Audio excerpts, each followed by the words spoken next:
Welcome to the Multi-Ministerial Task Force press conference. On our panel today, we have Minister for Health, Mr. Ong Ye Kong, and Minister for Education, Mr. Chan Chun Sing. May I now invite Minister Ong to begin with a few words. Minister, please.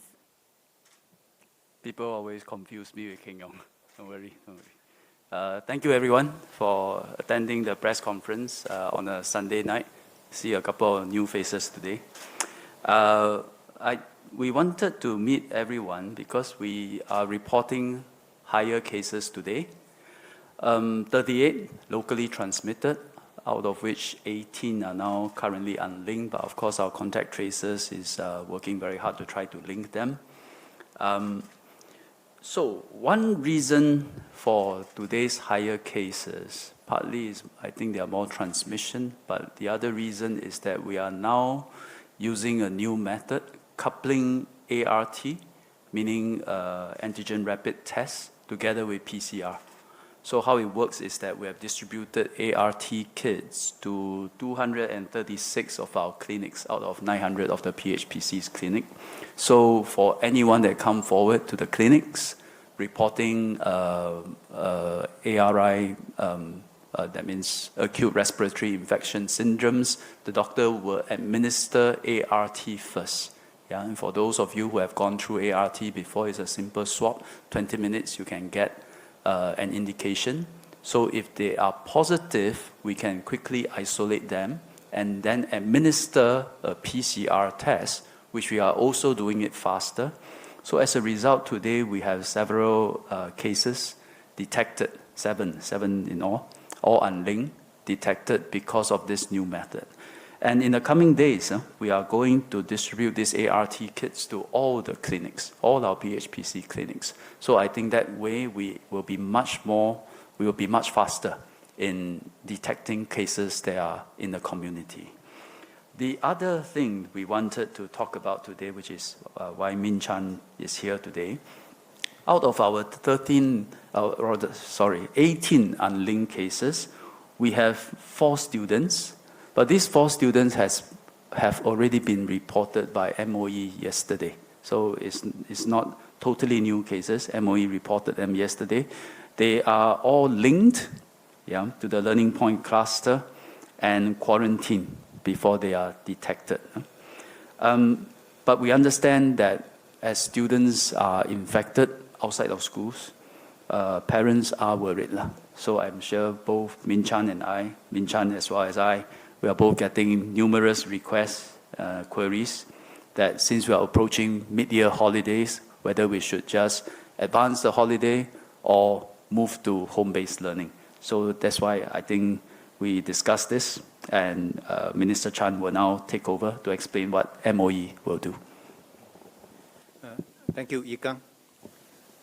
So, following from what Yi Kang has just mentioned, I think there are a few things that have developed in recent weeks that cause us to be much more concerned than before. Now, first, of course, we know that there are many new strains of the COVID-19 virus. There are various new mutations, and some of these mutations are much more virulent, and they seem to attack the younger children. So this is an area of concern for all of us. So the way we manage the situation must constantly keep abreast of such developments and preempt some of these developments where possible. So as Yi Kang mentioned, the sharp rise in the number of community cases today requires us to significantly reduce our movements and interactions in the coming days. Now, we are watching this very closely because we do not think that is a random thing that happened in just one day or so. So we want to make sure that while we are handling this situation, we have to significantly reduce our movement and interactions in the coming days.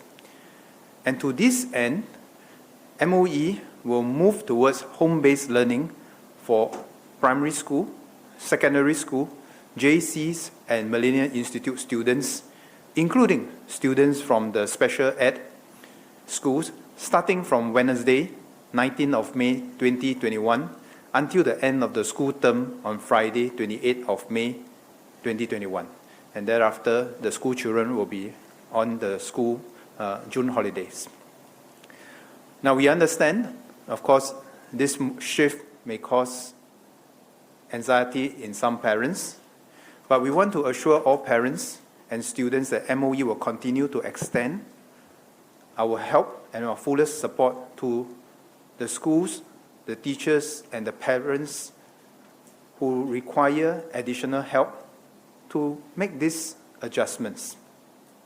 And we will also want to put in place measures to continue to minimize the disruptions to the learning of our students. Now, preschools, including the MOE kindergartens and the student care centers, both in the schools and in the community, will remain open to support families who need their services during this period. As telecommuting is the default mode of working for most now, we will encourage parents to keep their children at home during this period where possible. But of course, we understand there are many parents who are essential workers who will need to continue to work at their places of work, and therefore they will require services in the schools and in the childcare centers to help them during this period. And we will make all effort to help our parents and families who require such services. Now, we make this move with the full knowledge that our schools can draw on their experiences in executing the home-based learning, the full home-based learning last year. And we are prepared to transit to online teaching and learning. Our teachers are also ready to help our students access a full range of online and hard copy home-based learning materials and assist students who may require digital devices or internet access and maintain regular contact with our students and their parents. Now, similarly, we will also look to convert more classes in the Institute of Higher Learnings online to reduce in-person attendance. Now, this, remember, our thinking is to make sure that in the coming days, we significantly reduce the number of movement and interactions in order to minimize the chances of transmission of these new strains of the COVID-19 virus. For institutes of higher learning, labs and practical lessons will continue to be conducted in person with the necessary safe management measures in place. Tuition and enrichment classes should move their activities online till the end of phase 2 as well, to prevent any intermingling and to cut down any possible transmissions. Now, having said that, I'd like to take a step back and look at how we manage the situation going forward. Now, going forward, we must work on the assumption that now and then there will be cases that will emerge in our community and perhaps in our school. Although thus far we have no conclusive evidence of school-based transmission, we must never be complacent. So going forward, we will need a range of options in order to thrive in a COVID world, for us to continue learning and living in a COVID world. So we must remain agile and adapt accordingly, but we must have within our arsenal a suite of options, especially to allow our students to continue learning in schools. Now, we all know that home-based learning over a prolonged period will have certain limitations. And to the extent possible, we will want to continue physical schooling for our children where possible. So, going forward, if the community situation does not warrant it, and if we only have sporadic cases in the schools, we will be able to use more targeted measures to ring-fence schools that are affected while allowing the other schools to continue to operate. Now, going forward, we will also have a suite of other measures in place to allow our schools to have the best chance to provide physical schooling for our children. This includes vaccination of more younger cohorts when the approvals are given for the use of the vaccine. It will also include new and more rapid testing methods so that we can quickly ring-fence the affected schools without having to close down all the schools for physical schooling or to convert all of them to home-based learning. And I want to emphasize that we are taking this measure now as a proactive step in order to make sure that our children are safe, our parents and our educators have peace of mind. And the significant increase in the community numbers today is a basis for us to want to take this move now. And it's not just based on a few cases that we have detected in the school, brought in from either their homes or the outside of school enrichment classes. So, having said that, MOE will continue to monitor the situation carefully and we will review our plans as necessary. But our fundamental aim is to make sure that we keep our students safe, keep our educators safe, and to allow our parents to have the peace of mind and the confidence when they send their children to the school for physical schooling. And we will have various combinations of different methods to make sure that our children will continue to be able to learn in a safe environment. Thank you, Chun Sing. Maybe before we move to Q&A, maybe just let me say something about vaccinations. As you know, vaccination does three things for us. Number one, it provides a shield against infection of the COVID-19 virus. Number two, even if the virus broke through the vaccination and you're infected, we hope it brings down the severity of the disease. And thirdly, being vaccinated, you reduce the likelihood of the person vaccinated to transmit to another person and slow everything down. And all three appears to be what is happening now in countries like Israel that has vaccinated a big proportion of their population. So when we went into the national vaccination exercise, the first phase has been focused on those who need it most, meaning vulnerable population that amongst us, and second, those in the front line, such as hospitals, seaport, airport, and teachers as well, teaching in the front line. And so for this group, we want to give them the maximum protection, meaning 2 doses. Yeah. And today, the progress has been good. So 1/4 of our population today are fully vaccinated, 2 doses. 1/3 has at least 1 dose. Yeah. So I think we are now approaching phase 2 of the vaccination exercise, and MOH has been studying what phase 2 should look like. And one possibility to think about this is that maybe for phase 2, we should try our best to give as many people as possible a good level of protection against COVID-19. That means give as many people as possible 1 dose of COVID-19 vaccination without reducing the effectiveness. And there has been many international studies, and it shows that even with 1 dose, it confers good protection without compromising efficacy. Yeah, 1 dose without compromising efficacy.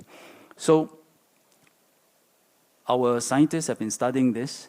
We have an expert committee, as you know, and the evidence locally and overseas point towards this, and immunologists around the world also express this opinion, that it is reasonable for those two actually to be further apart from those one. So instead of 21 or 28 days or 3 days, 3 weeks or 4 weeks, which is the case currently, it can possibly extend to 6 to 8 weeks without materially impacting the efficacy of the vaccine. So This will also be helpful given our current situation where we have more cases, and this is something we are studying. And once we are ready, not too long in the future, we'll announce the details, how we are going about doing this. But rest assured, if we do this, and when we do this, all those who already have your second dose appointment will not be affected. This is a strategy for phase 2 of our vaccination exercise moving forward. Yeah. So I thought let everybody know this first while we continue our study, finalize the details, and once we are ready, we will put it out very soon. Thank you. We can go to Q&A. Thank you, Ministers. We will now begin with the Q&A segment. Media agencies, please remember to use the raise hand function on Zoom if you'd like to ask a question. Do also remember to unmute before asking question. Kindly note that we will only take one question per media so as to allow more to participate. May we have the first question from ST? Ray, please. Hi, good evening, Ministers. Thank you for the briefing. Just a quick question. Can we ask why is home-based learning only starting from Wednesday? And can you elaborate on what you said earlier about how the more virulent strains are affecting younger children? Thank you. To your first question, why home-based learning is only starting on Wednesday? There are a couple of reasons for this. Now, you remember yesterday, for those schools with confirmed cases, we have already swung into action and they will start their home-based learning from Monday. For the rest of the schools, they will typically take about 1 to 2 days to get their materials ready for them to brief the students and also the parents. At the same time, we are also cognizant from the feedback of the many parents who have contacted us that they will also need to make some adjustments to their plans. For example, putting in place alternative childcare arrangements for their children.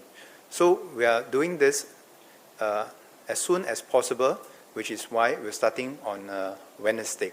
So this is the reasons why we are starting for all the schools, less the few schools that we have already highlighted yesterday, with home-based learning from Wednesday onwards. Now, your second question as to the areas of concerns, I think those of you who have been keeping abreast of the scientific literature, you will know that these new strains of the COVID-19 virus seems to have a slightly different characteristics from the previous strains. And until today, I think many of the scientific communities are also trying to ascertain the different characteristics of these various new strains. But one of the things that we have seen seems to be, at least from our numbers, there are more children who seems to have contracted this virus.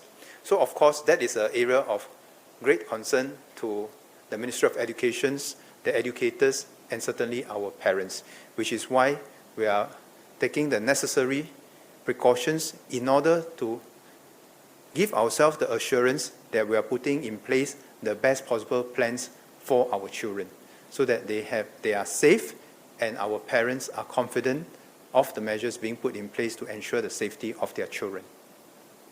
DMS is not with us today, so the highly scientific question, I think we are a bit handicapped. But I did speak with him before coming to this press conference. He did mention that it would appear the B1617 strain appears to affect children more. So you'll notice that for schools, the response has been different compared to, say, last year.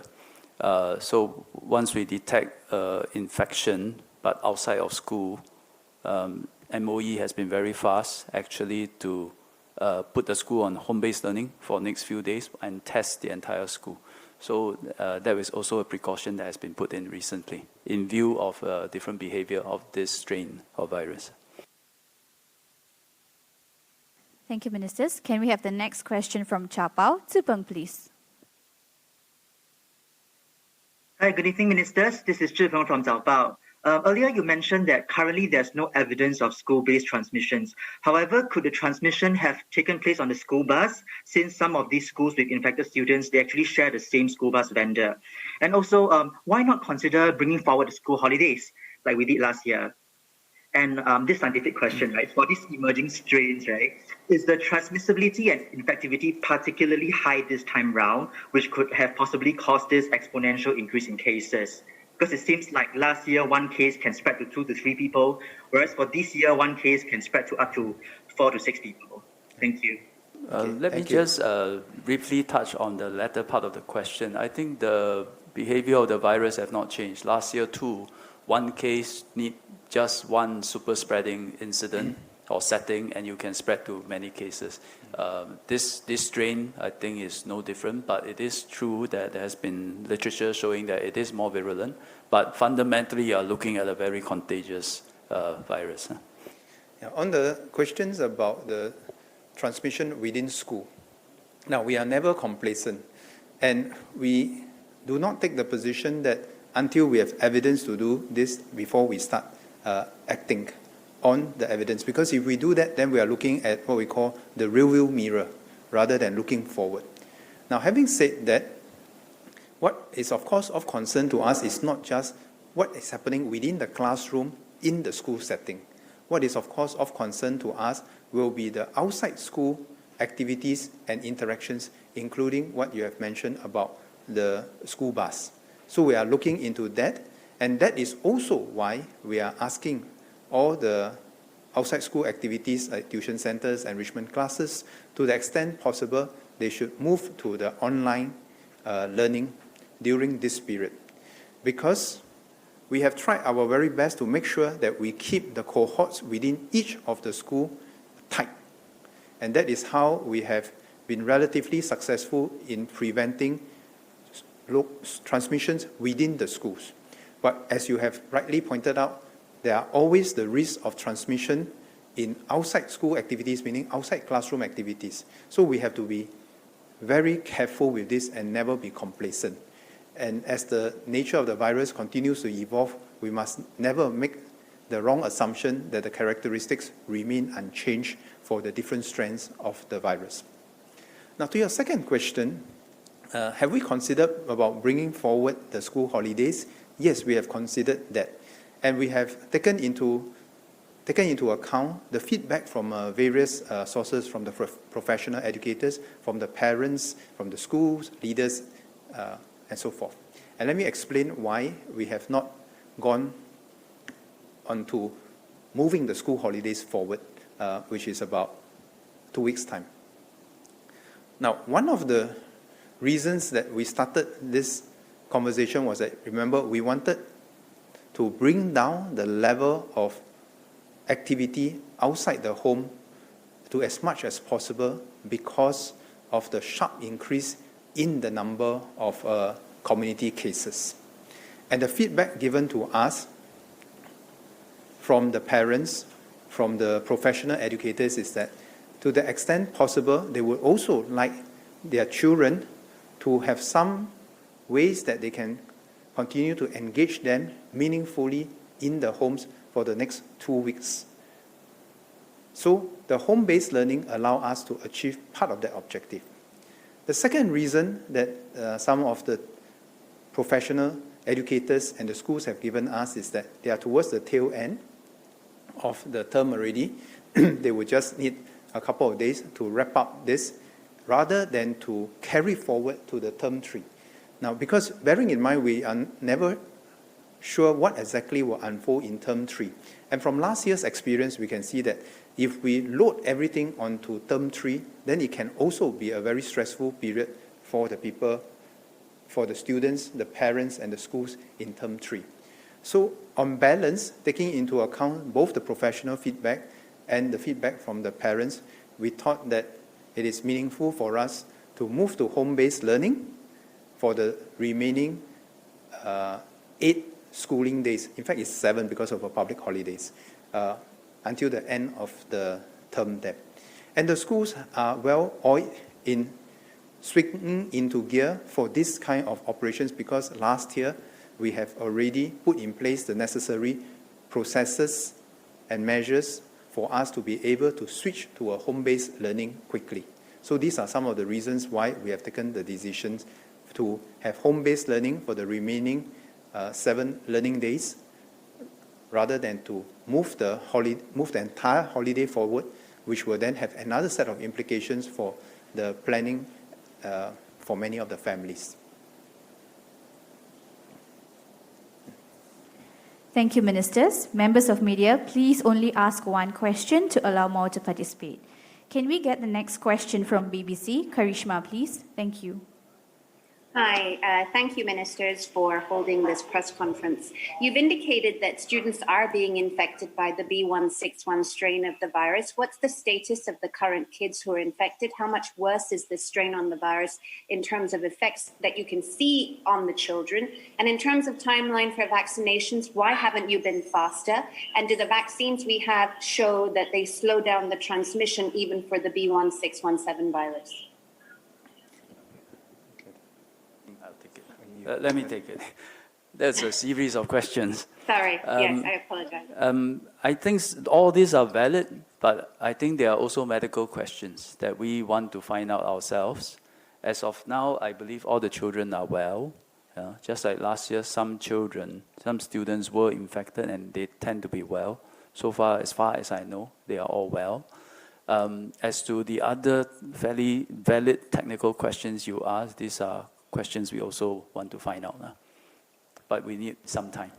So if I may add to what Ikang has shared, to our knowledge, all the students who are either under quarantine or who have been confirmed to have contracted the virus, a few of them have mild symptoms, but no one is very seriously ill at this point in time, and we are thankful for that. As Ikang said, as to how this virus may affect the children differently from the other strains, I think that is best answered by the medical fraternity, and we are certainly keeping a close watch on this. If I may just cover one other point which I just want to emphasize, which just now during one of my answers. The schools will remain open to continue to provide support to those children and families with higher needs. So that, I think I've mentioned that. I just want to emphasize that because we are fully cognizant that some families and some children will need additional help during this period, and we can be rest assured that the schools, the preschools, the student care centers will be available to help the children and the families with these higher needs. Right. Thank you, Ministers. Can we have the next question from Reuters? Aradhana, please. Hi, thank you for taking my question. My question is again back on Karishma's question on our vaccination program. Just wondering, why are we not able to accelerate our vaccination program? Is it because that there are tight supplies? And now, is that the reason why we're trying to increase the interval between vaccine doses to stretch the supplies? So would it be possible to say how many vaccine doses we have in our inventory right now and how many are still on order? Okay.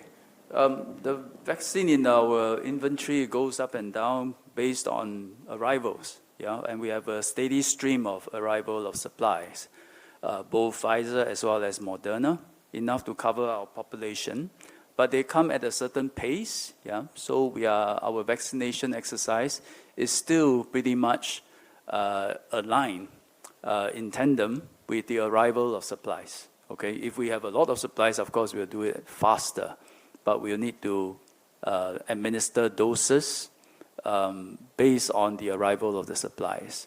But within that constraint, I was mentioning earlier, now that we have covered majority of vulnerable groups as well as those on the front line, for the next phase of our national vaccination exercise, we are studying possibility of giving as many people as possible one dose. So there's a change of concept, but without affecting those who already have their appointment. But to answer your question, it is limited. The pace is limited by the pace of the supply arriving in Singapore. So if I may just add 2 points to that. That one part of the vaccination program that is new is when the approval for the vaccines to be used, to be authorized to be used for the younger age group. And we are talking about Pfizer, which is now seeking approval for it to be used for the cohorts from 12 years old and above. Now, that is a new group of people. And for this group of people, MOE is working closely with MOH to put in place our plans to vaccinate this group of people when the vaccines are available. And in the overall review of the vaccination plan for the remaining of our population, we will take into account the prioritization for this group of people with the rest of the other age groups that may not have been vaccinated yet. But I also want to assure fellow Singaporeans, actually, is exactly as what Ikang said, our main constraining factor will be the supply of the vaccines. And if the supply of the vaccines are not disrupted, we'll be able to progressively do this at a steady pace. And if we look at our capacity for vaccination, we have built up our capacity for vaccination ahead of the vaccine's arrival. Today, we have about 40 vaccination centers all across the island. Every one of the vaccination centers can easily accommodate at least 2,000 persons a day. So you see, our vaccination capacity is really much higher than our vaccines availability. And we have done this consciously because we know that the vaccine flow will be uneven across the time period, but at any one point in time, our vaccine capacity is our vaccination capacity is always higher than the availability of the vaccines. Then together with our queue management system, this gives us the confidence that once the vaccines arrive in Singapore, we can get it into the arm of our people in the shortest time possible, because the people are ready to take the vaccine because they have signed up for it. We have built up the vaccination capacities in the 40 vaccination centers, the hospitals, the polyclinics, and so forth. So this is how we are doing as fast as we can. But on top of this, is exactly like what Ikang has mentioned, we are also looking at the strategy of vaccinating the remaining people based on the latest scientific evidence that we have, in order to make sure that as many people get a certain level of protection as soon as possible. Thank you, Ministers. Can we have the next question from today? Jun Sen, please. Hi, Ministers. I have a question for Minister Chan. I wanted to ask about the vaccination for those under 16-year-olds. When do you expect the approval to be granted? And because there seems to be a significant anxiety or apprehension among parents to have their young kids vaccinated, how would the government address this particular problem without making it compulsory? Jun Sen, we will have more information available when we have worked out the plans and the matrix together with MOH. Yeah, I think maybe a bit of background. When the vaccines were developed, they have to conduct quite very rigorous clinical trials. So it is not that the vaccine is unsafe for young children, but in the clinical trials, they did not test on enough children of that age group. And therefore, it is not approved internationally to be used on children. But lately, Pfizer has been doing additional clinical trials on children between 12 to 15, and the data has been submitted, and I think now there has been approvals around the world and precedents around the world that they can be administered to children of that age group, which is why we are also proceeding with children of this age group, working with MOE. Yeah. Thank you, Ministers. Can we have the next question from CNA Digital? Hui Min, please. Thanks for taking my question. My question is more for Min Ong, I think. Bearing in mind the number of community cases which we haven't seen since the last circuit breaker, can I ask what's your response to calls to go back into full circuit breaker mode? Thank you. Yeah, thank you. I thought this would be asked, but it's a very difficult question to ask at this time, because this is a particularly difficult time to answer that question, because you can see the cases rising, and whether the trajectory goes exponentially up or flatten, which did happen Chinese New Year this year. We saw cases going up and then it flattened and then it disappeared. And which direction it goes, we will only know in the coming days. So all I can say is, as of now, we need to monitor the situation and then come to a decision later. And I don't give that answer because I want to stall the question. We genuinely need to have some questions answered. Number one, for example, today is the first day we impose more stringent measures, social distancing measures, and today is the first day, in fact. And this time round, we decided to remove the most high-risk settings, meaning enclosed space, crowded, no mask. It hits the restaurants the most. And so by removing the most risky settings, I think will make an impact. And furthermore, there is also an indirect impact, because once these places are closed, the general activity do go down. We find ourselves going out much less frequently. We will find ourselves going out much less frequently. And home-based learning is coming on stream middle of next week. I think that will reduce activity even more. So what is the impact of that? We know there will be an impact. I think we will only know in the coming days. Second is, I mentioned earlier, we're pairing ART with PCR now and able to detect cases much faster. And so in the coming days, we are also monitoring how will the cases surface. Are we able to flush out cases much more quickly in the coming days? And we also want to find out that answer. Thirdly is something we are currently studying, which is what is the severity of the disease amongst those who are vaccinated or amongst those who got infected by someone who is vaccinated. And this is something that MOH is studying. We're still looking through the data. As of now, we can say that for the 76 individuals who were vaccinated at least with one dose, due to the current, this round of outbreak, none require ICU. But we need to dive deeper into the data, and as more days go by. So really, seek answers to these questions, and when the time is right, we will make the right decisions. And if it has to come to more stringent measures, as Lawrence has said in the last MTF, we will do so. And if it's a CB, we will say it is a CB. Yeah. Thank you, Ministers. Can we have the next question from Mothership? Julia, please. Hi, Minister Chan, I have a question for you. I understand that HBL will only start from Wednesday. Considering that the virus is already in the community among students, will parents and students who are worried about their safety be allowed to opt out of attending classes in the next 2 days? The short answer to that is that the schools, after today's announcement, in fact, the schools will be contacting the parents, and the respective schools will work out the plans accordingly. Thank you, Ministers. Can we have the next question from SEMP? Sing-Hui, please. Hi, good evening, Ministers. I know you've been asked this a number of times, but given the current situation and the number of unlinked cases that we have today, that brings our 7-day moving average to 4.71. And I know, Min Ong, you're no longer Minister of Transport, but where are we right now with the travel bubble with Hong Kong? My answers have not changed from the last time. I was here at the conference. I discussed with Secretary Edward Yao last Friday.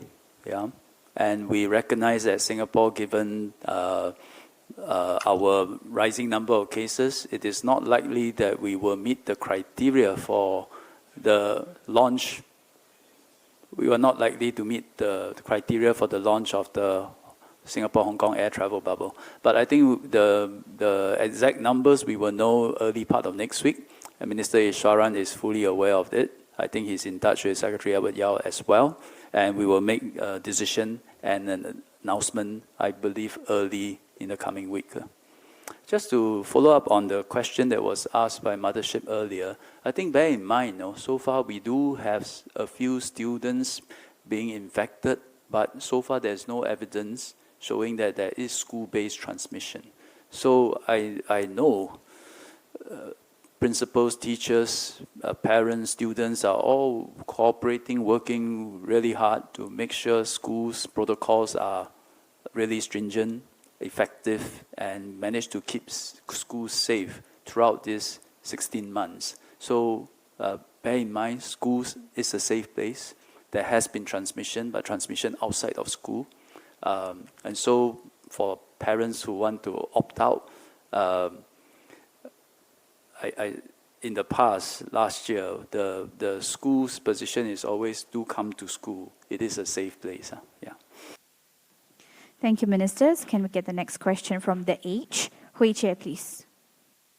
Hi, good evening, ministers. I just wanted to ask, because Min Ong mentioned that now we are going to use ART in conjunction with PCR tests, and we know ART do produce some false positives. Does that mean that every day when we see the MOH press release, will there be cases adjusted down, let's say in the future, if, say for example, it turns out to be a negative ART test or negative PCR test in the future?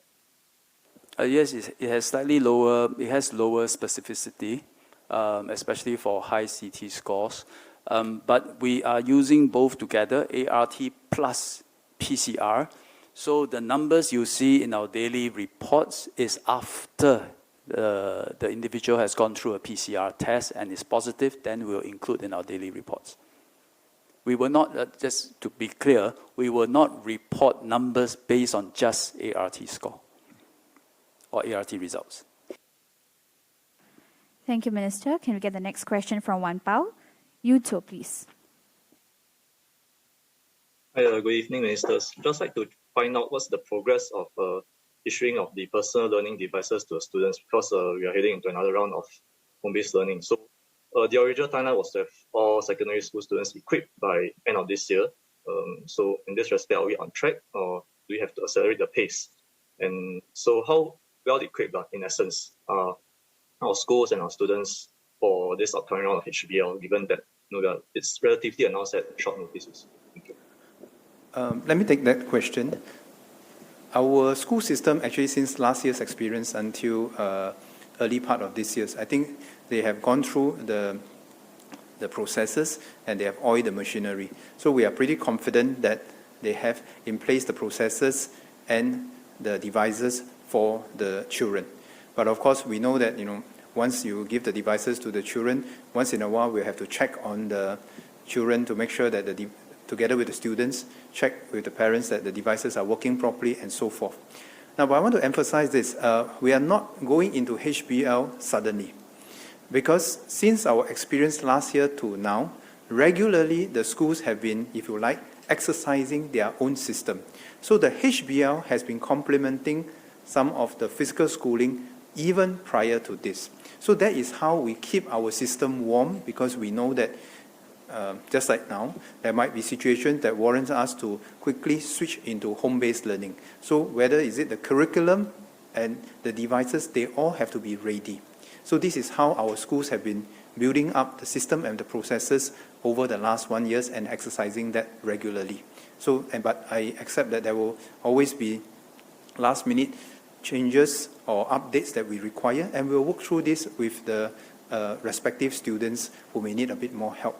But we are fully committed to making sure that during home-based learning, our students have access to the necessary devices, and we have in place the appropriate curriculum to conduct this home-based learning for our students. But it is not, we do not switch it on and off like that. In fact, actually, it has been kept warm at the background. In fact, this was one of the things that I checked with the team even prior to me going into MOE when we review some of the contingency plans for heightened measures for the management of the COVID.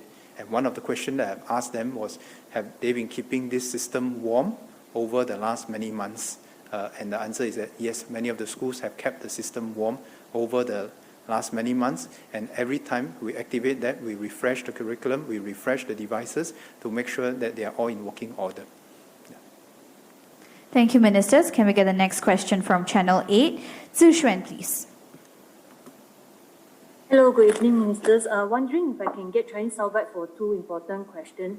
First, to Mr. Chan, would like to ask why the full home-based learning only starts on Wednesday and not immediately, and also to Mr. Ong on the change in our vaccination strategy, starting from phase 2, where we have a longer period between the 2 doses. Thank you. 那对于第一个问题是，为什么我们在星期三才开始这个居家学习计划？其实我们也有考虑到，能不能把这个移前到明天。不不过从我们的经验，就是从教育部的经验，其实我们都知道，我们在实施这个新的措施时，要有一定的时间，让老师、学生还有家长得到所应有的讯息，来做出一些所需要的调整。所以我们是在最快的速度内，在星期三开始学习这个居家学习的计划。Thank you, ministers. Can we get the second last question from BT? Later, please. Sorry, I think she wanted a soundbite from me as well. 你在考我，试试看我们接种疫苗有3个目标啊，3个宗旨啊。第一个目标就是不可以预防我们受感染，受冠状病毒的感染。第二就是即使受感染，我们会不会产生比较轻微的症状？第三就是接受了感染过后，我们传给别人的可能性会不会大幅度的减少？所以我们就因为这些原因啊，开始我们这个全国性的这个种苗接种计划。所以接种计划的现在这个第一个阶段啊，我看也七七八八了。这个第一个阶段，我们所主要的目标呢，就是年长者，因为他们身体会比较弱，会比较受到这个病毒的伤害。第二就是前线人员，这包括医院的工作者，加上我们的海港，还有我们的机场，和我们所有的前线工作者。所以现在大致上呢，所有的住在新加坡的人1/4已经受到接种到2支的这个疫苗了，1/3接种了至少1支疫苗，所以我们接下来正在想这项工作其实已经进行了相当久，在严金勇部长的时候他就开始研究说，我们下一阶段的这个全国性接种计划呢，概念能不能改一改？就是说，既然我们的供应有限，能不能说下一个阶段，尽量使越多我们的住在新加坡的人接受至少1支疫苗的接种，让更多的人至少有一些的保护，因为全世界很多专家都研究过了，即使接种了1支疫苗，也会受到相当好的保护。所以这就是我们正在研究的详情呢。一旦有具体的详情，我们希望能够尽快的能够宣布。但是我们在进行这样的一个新概念啊。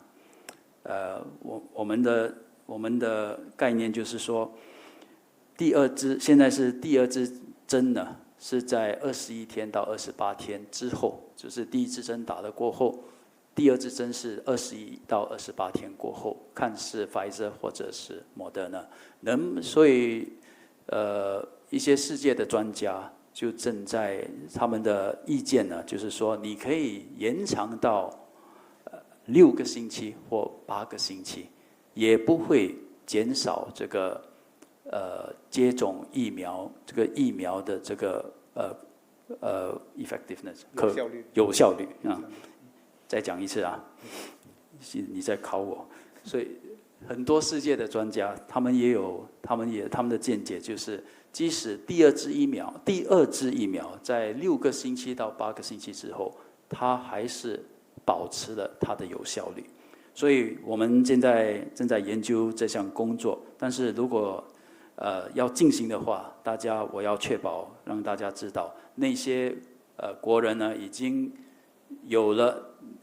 定了你第2支疫苗的预期啊，不会受到影响啊。这是接下来新的疫苗才会受到影响。我可以补充几点吗？刚才我们谈到说，为什么从星期3再开始？那除了技术性的问题，其实有一个很大的重点，那就是其实我们的家长都需要在居家学习的过程中做出一些生活上的调整。所以家长也需要一些时间来做出他们相对的调整，就是比如说怎么样去照顾好孩子，因为不是每一个家长都能有在家可以监督他们的孩子做居家学习的，因为有些家长是得到外面去工作，所以在这接下来的1-2天里面，我们尽量的和家长一起的配合，做出一些新的调整，我们的计划，然后让我们的家长还有能安心的让他们的孩子居家学习。那另外一方面，我要补充的是，当然我们也意识到有许多的家长，因为他们有可能家庭有个别的需要，或者孩子有个别的需要。如果这些家长或者是孩子需要有更大的辅助的话，请联络我们教育部的学校，还有校长和老师们，我们也会尽量的配合来帮助他们做出这些所需要的调整。所以在最大的力度上，我们要帮助我们的家长还有学生一步一步的做出这个调整。那比如幼儿园或者是学前教育中心，或者是一些在社区的一些学生中心，他们也会继续的营业，因为我们意识到有许多的家长是需要有这些服务的。那另外一方面，我想强调的一点是，这是我们做出这决定，是因为我们在这几天里面可以看到这个在社区的疫情的急速的上升。那过了这段时期之后，我们更要考虑到的是，在比较长远的时间内，我们要怎么样做出一个调整？因为从我们的角度，我们可以意识到，其实这个病菌可能在我们的社区里面会一段非常长久的时间。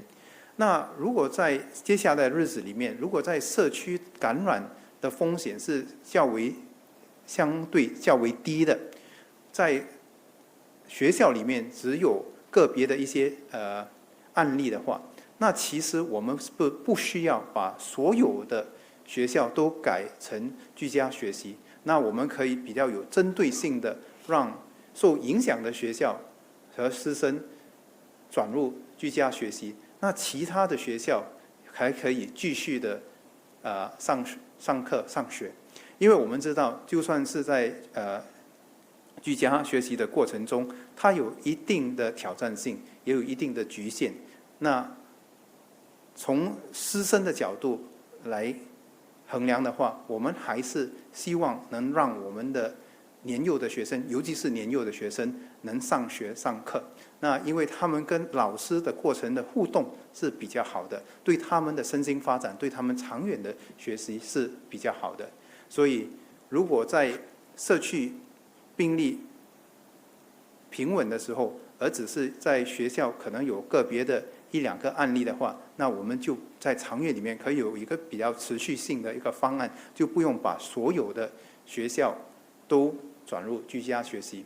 那当然也有另外1-2个重要的考量，就是在接下来的日子里面，我们也将为更年轻一些学生让他们接种，就是12岁以上的，那也可以让他们有一定的一个保护。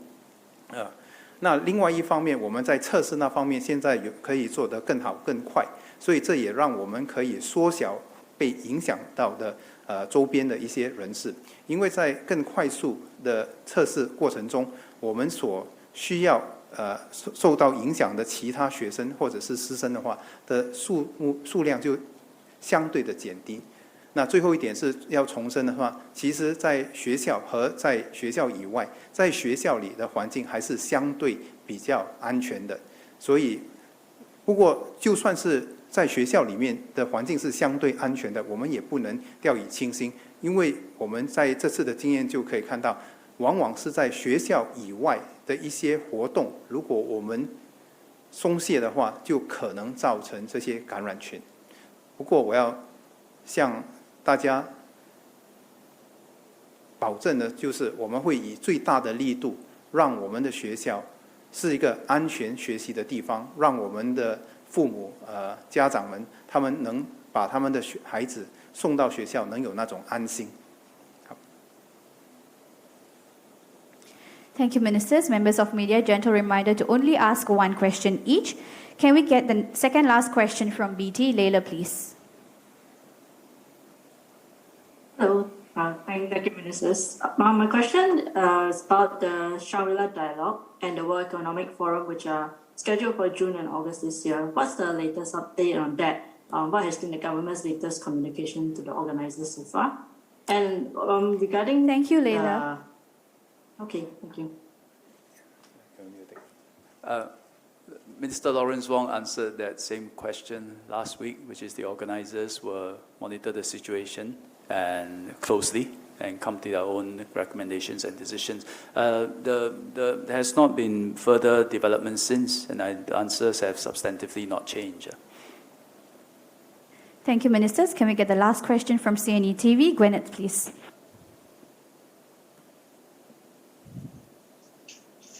Hello. Yep. Hi. My question, I hope you bear with me, is basically broadly just about testing guidelines. Was there actually a possible lapse in detection because that tuition teacher at Learning Point was not given a swab when she approached a doctor, even though she was given viral infection? And now that we actually have vaccination and we know that there's more asymptomatic and muted symptoms, does that actually change our guidelines in terms of how we ring fence and identify these cases and do maybe more surveillance testing? And if so, are you going to be, are we going to be changing these guidelines soon, and when? I don't know enough to comment on the specific case, but the nub of your question is a very valid one and relevant one, which is testing need to be fast. And sometimes we want very highly accurate testing for clinical diagnosis that is necessary, but now we also need to supplement them with surveillance that may be less accurate but allow us to detect and isolate infected cases much faster. And rapid ART is one possibility. Those who have seen some of my updates when I was in MOT, which is breathalyzer, is another form of very rapid surveillance, in fact, within a couple of minutes, but it's not as accurate as PCR. And of course, there's also wastewater testing is another possibility. So we need to employ all these methods. The more virulent the virus is, the more we need strong surveillance coupled with accurate PCR tests.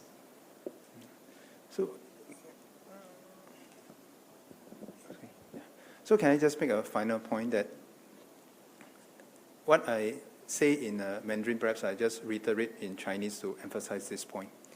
Now, going forward, we must be prepared to live in a world where this COVID-19 virus could be endemic in society. We must find new ways to cope with this. We must find new ways to allow our students to continue learning in a safe environment. And converting all schools to home-based option may not be a sustainable solution, and we need different tools in our toolkits to manage the situation going forward. And that is why this time round we are converting all to home-based learning, because the community cases have gone up significantly, and we want, as an overall national posture, to really lower down the tempo of activities in our whole society. Now, going forward, if the community cases are stable or low, and if we have stochastic cases in the school, it does not mean that we must therefore then convert everyone into home-based learning because of a few stochastic cases when the community cases are either stable or low. Then we will have other ways that we can try to ring-fence the affected schools by converting the affected school to home-based learning while allowing the rest of the schools to continue with physical schooling. Because over the long term, we think there are limitations to full home-based learning. The interactions between the students and the teachers, the physical interactions between the students and the teachers are an essential part of the transmission of values, role modeling, and so forth for our students. So this is why, going forward, we must make sure that we expand the the suite of tools that we have in managing such cases. And we are very happy that with greater vaccination, with more rapid testing, we'll be able to try to limit the impact to as small as possible by using targeted measures on those schools or students that are affected. Otherwise, it will not be a sustainable solution for us to convert everyone to full home-based learning for a prolonged period of time. Thank you very much. Thank you, Ministers, members of media, for your time today. We have come to the end of the virtual press conference. The time now is 7:59 p.m. Embargo is lifted. Press materials will be disseminated shortly. Thank you and have a nice evening ahead.